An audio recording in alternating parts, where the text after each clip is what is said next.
Hello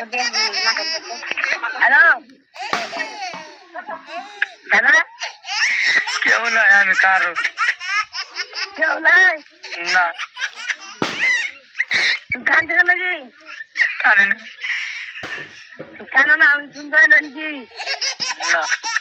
hello hello মা, হ্যাঁ কও।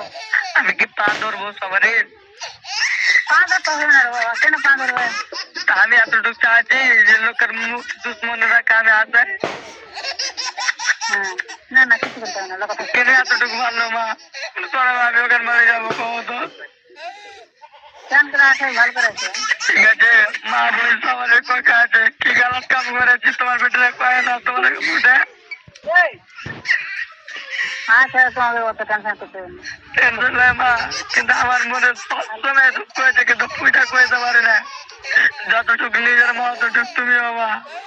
হ্যাঁ ছাড়ো, তো অত টেনশন করতে হবে না। বাড়ি আসে তখন কত দেশের কথা কয়ে যান, বেটি বউ হইবে খানি। আল্লাহ বাচ্চাটা তো মা আপনাকে আগে চিন্তা মুখ দেখতে পাবে না, চাইলে তুমি মারা মুখ দেখতে পাবে। আলতো পাল্টো নয়, এই রাতের মধ্যে আমি মরে যাবো।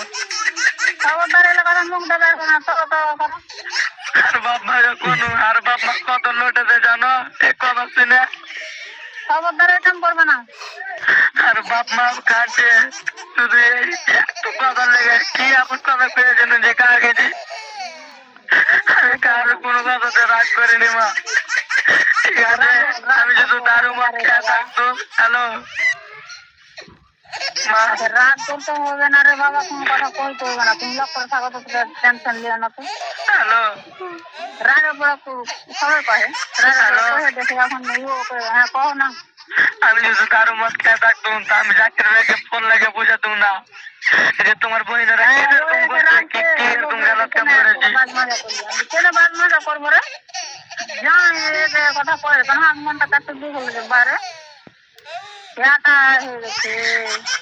আর শ্বশুর শাশুড়ি তার উপরে কি মায়া যায় না, এন করে কথা কয়েছে রে। আমার মনে এতটুকু দুঃখ যে আমি কি না করতে বাইরে। আমি যদি এটা দারু মাত খাই তো এটাকে যতটি লোকের তো আমি কাজ করছি, এই লোককে আর বাপ্পাকে বলতে পারবে না যে না না চিন্তাটা এরকম খেয়ে তো তোমরা শাসন করবে না, হারা করবো কিন্তু কয়ে না যে খেয়ে নেছে। ঠিক আছে, আমি এতটুকু চাই না মা যে আমি লোকের দুশ্মন, একটা দুশ্মন আছে, আমি এতটুকু চাই না। আরো মা